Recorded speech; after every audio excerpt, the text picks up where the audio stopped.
This episode is brought to you by Ron's Marine.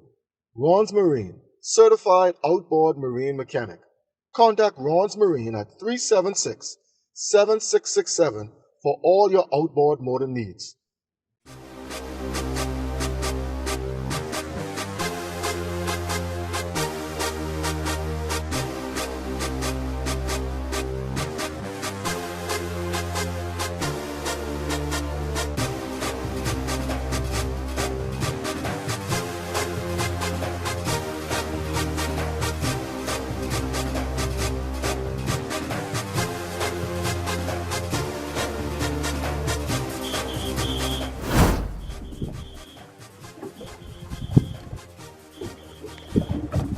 Yo, Jay here.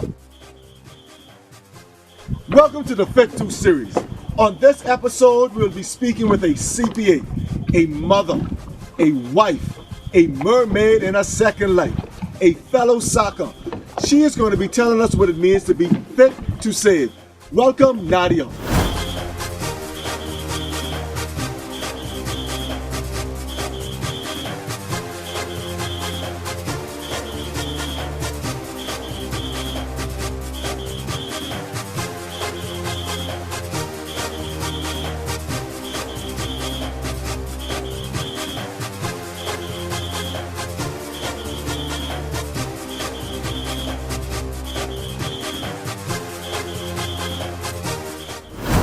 What's going on, Nats?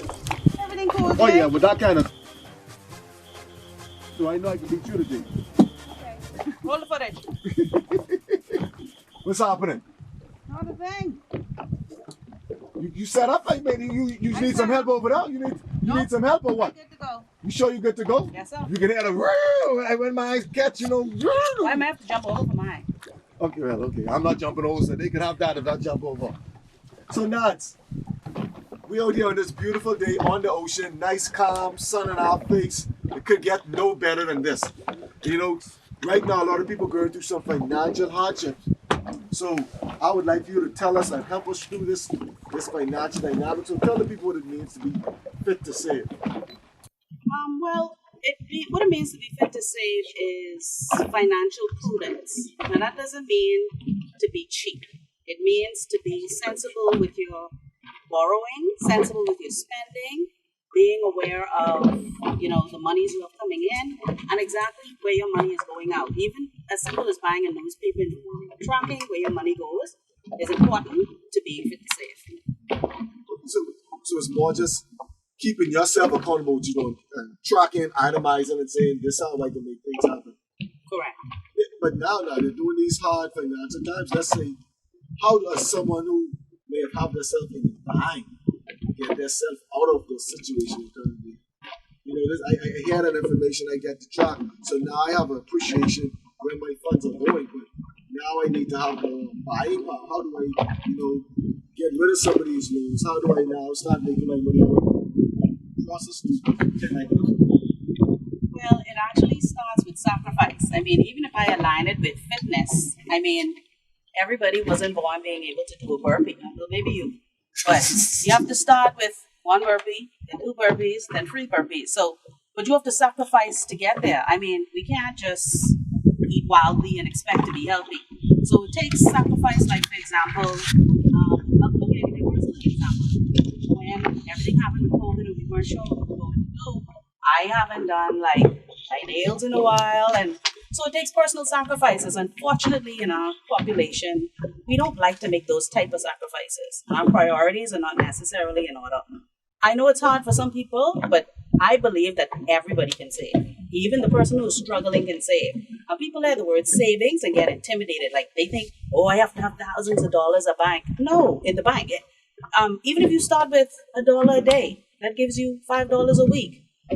These lunches we buy, I'm sure we could run into about $50, $75 a week spending food on just buying lunch. Pack your lunch, and you'll see how that money starts to accumulate a savings. Simple things. Simple. Baby steps. Just like even you say with the burpee, like you don't have to do the whole burpee at once. You can walk into it before you jump into it. You can start with the high plank before you get the push up in. So everything is just a process, like anything in life. Okay, but I like how you segued into speaking about burpees. So tell us about give us a Anyway, we can do the burpee later. The loser has to do 20 burpees when we get back to show. Deal? Deal. Okay, awesome. So tell us about your fitness journey. Oh, my fitness journey. Well, it started at the Big Red Machine. Big up! I was athletic in school, softball, volleyball, believe it or not, with my height, basketball, but that wasn't one of the favorites. Swimming. Basketball. So I was always athletic in high school. Then I went to college, and that kind of, I don't want to say took me off of my journey, but my journey wasn't as consistent. Then I came back home, started working, and then bumped into you at your former employer and didn't even know that fitness was your thing. Started with you, been off and on.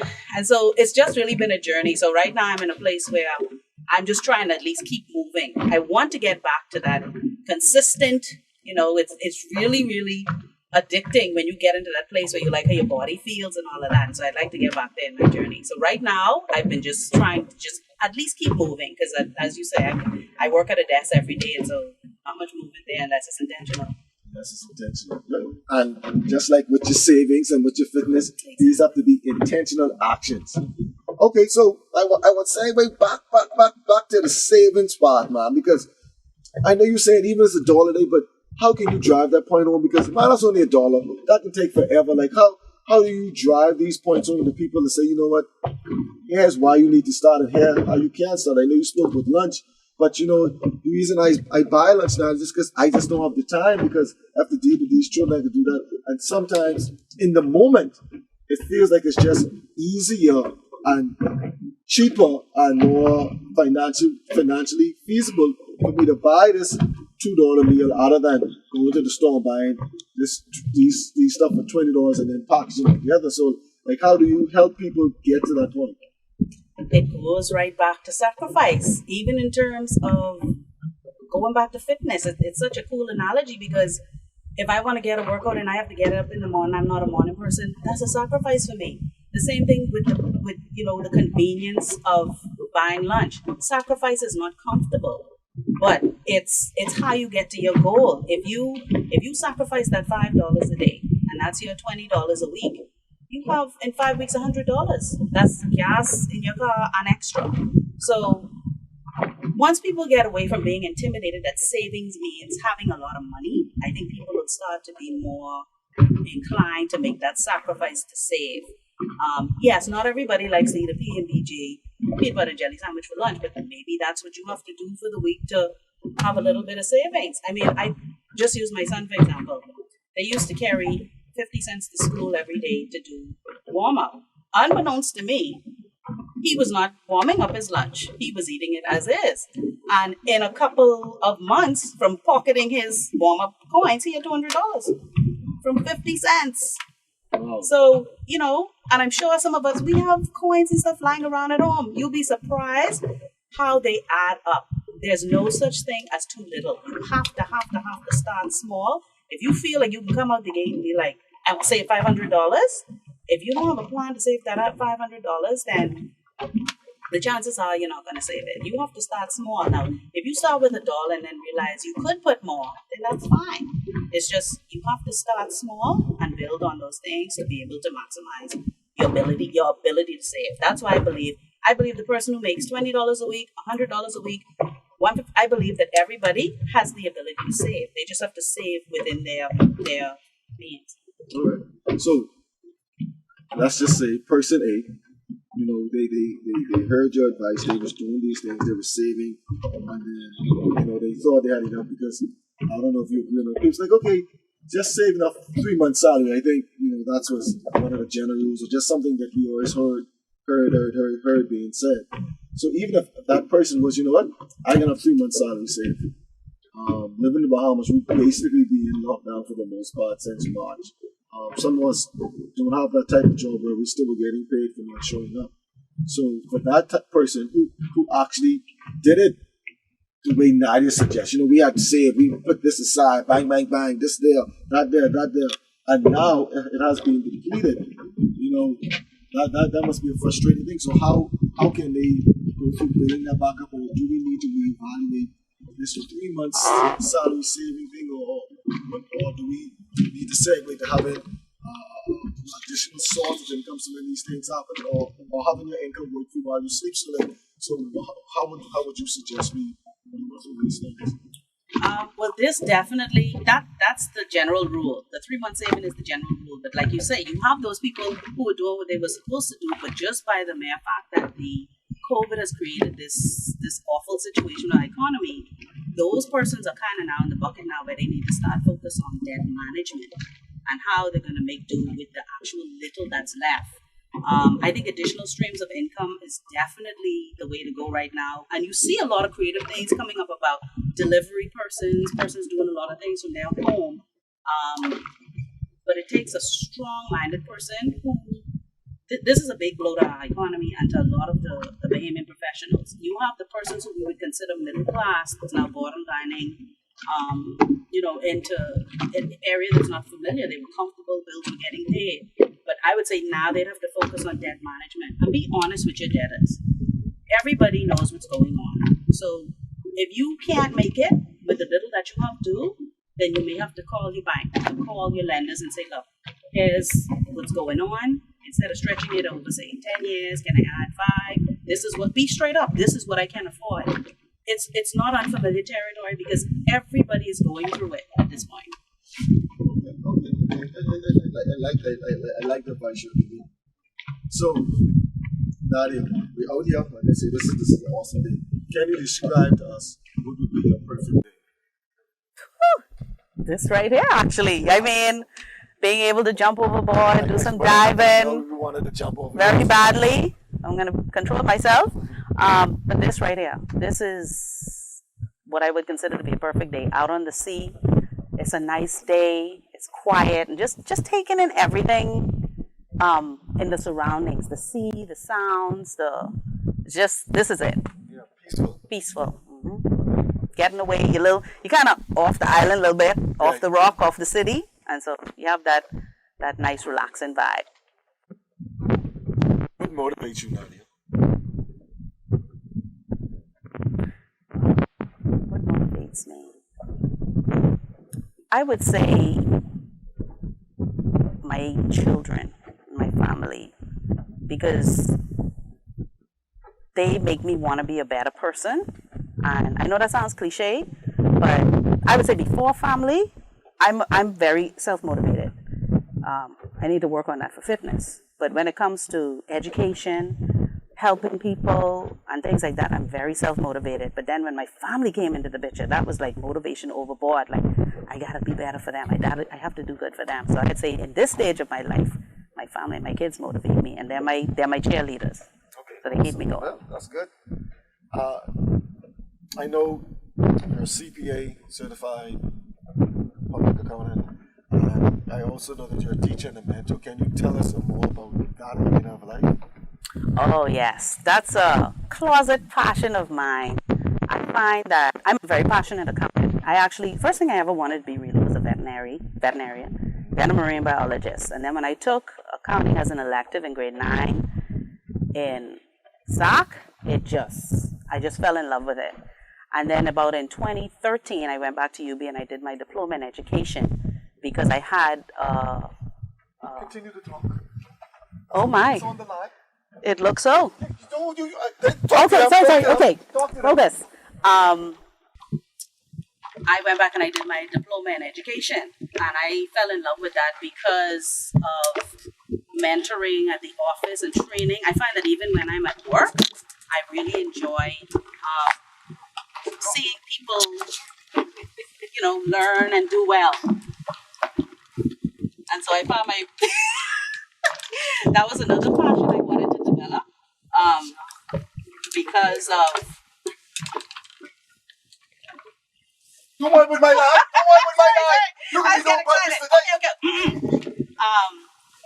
How it made me feel when I had to train somebody to do something. Let's say, because my second degree is actually in IT, and so we're in a world of technology right now. So sometimes at work, if something used to take somebody, say, 2 days to do, and I'm able to show them a trick in Excel, something in the system to get them to do it in 2 hours. That makes me feel good. And then it helps them grow too, in terms of paying it forward, and share it with somebody else. So that side of me became, like, I call it a closet passion because not many people know that I like to teach and I like to train adults in the workforce. Okay. What is your favorite fish to eat? I have to say yellowtail snapper. Yellowtail snapper. Okay. What fish do you catch the most? Laying snapper. She have the species of snapper now, but you can tell this woman is of the ocean. What is your least favorite fish? Turbot. Turbot. Oh, you don't like your turbot? Yeah, I do. Jack for me. Big jack. All right. Here are a few songs. I want you to give me the artist, okay? Going down, I shouldn't be singing. Going down, going down. Is that money? I think it is. Ding, ding, ding, ding, ding, ding, ding. You gonna eat that thing or what? You gonna eat that thing or what? I think it is. Ding, ding, ding, ding, ding, ding, ding. I'm going on a go smooth. Way down. Abby. I like that one. Okay. Oh, what you doing to me? Sweet Emily. Oh, you want it? Oh, you want it? Okay. Last one. If God doesn't go on vacation, tell me why. Why? He made the Bahamas. Nah, just kidding. I was like, did I say it right? Did I say it right? Nita Ellis. Nita Ellis. Nita. Okay. Who is Nita? Nita is a very special person to me. That is my mother. So tell us about, I think you have other musicians and musical artists, behemoth artists out there in your family. Can you tell us about those other members of your family and, like, why aren't you, like, but anyway, we can leave you alone. You can't be all things, But so tell us about the artists in your family. Yeah, that was my gift. My gift made room for me, so it's not that. Well, it started with my granddad, Count Bernardino, and then my mom, and I also have an uncle, DJ Joey Jam. Joey Jam! Who is a local DJ in Florida right now. I have, from rock and roll, the zoo, all those days, Waterloo. Then my aunt Mia, who sings, but she's also an accountant. And then it skipped me.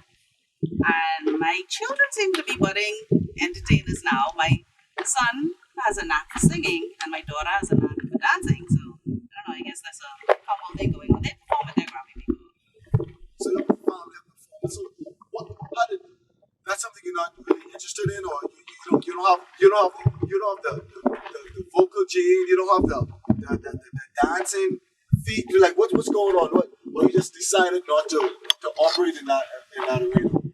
Yeah, I would say that. I have the dancing, but I didn't want to put Nita in no compromising position to lose her job. You can't. Nita got it now. Energy for days. I could sing a big smile and just, She thinks I can sing. I don't think I can sing, but it's not just something. That's a mother's love.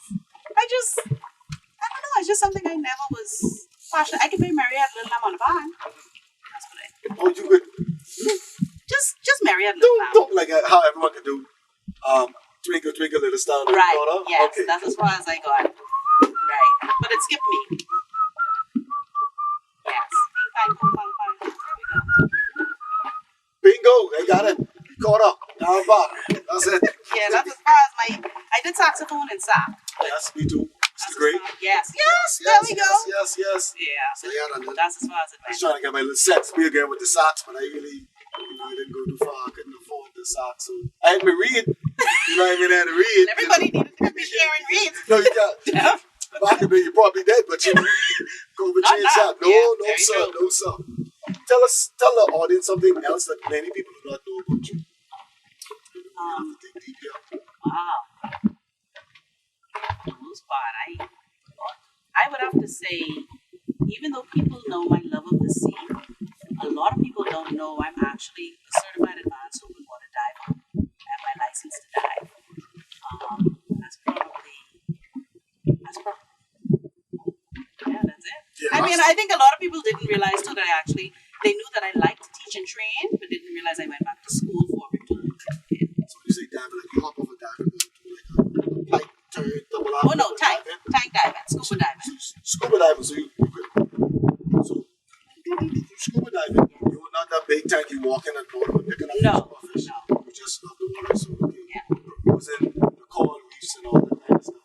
Oh, listen, if you out there and you don't believe in God, scuba dive or snorkel.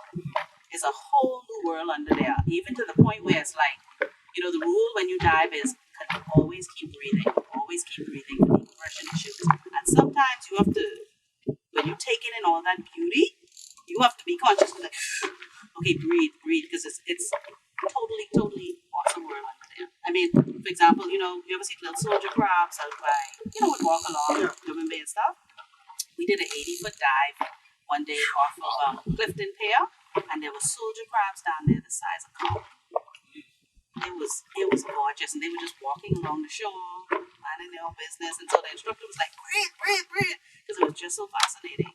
But like how you say, you have to believe in one of these two coolies, you have to remember to breathe. My problem is I believe in sharks, so I can leave them there, because I wouldn't be able to breathe down there, But you see like someone's going, hey, Sharky, that's nice to meet you. You're looking so good today, Sharky Shark. Now you go on while they stay here. That seems like you. Yes, because we have to recognize that we are in their territory. That's why I leave them alone. Okay, well, that's fine. Because we've done shark dives before, and it was up without a cage. Now, I would never do probably the ocean ones, because once they're bigger than me, I kind of... Now, you're only 4'5", I mean. A 5-foot shark is a very big shark. Right, so how big are the sharks? No, I'm talking about little reef, the little cute ones. Oh, sharks, cute dog. What makes you... Okay. They have on makeup but smile at you. No, they doing what they do. They swim around and enjoy the scenery just like me. It ain't my place to disrupt that. Okay, that's why you disrupted it by going there snorkeling. That's why I say, you know what? Just you all the way up. I can stay here. Now, if a shark come on land, then we can have a conversation. That's just me. But I'll do a better job of getting the ocean. I think you inspire me to get like that. When I get it, I'll say, Nadia, please come with me. And that'll be on my shark dive. Yeah. Cool? No All right. problem. Now, not everyone is being negatively affected by this market. Some people still be able to start school. Some people actually work creative.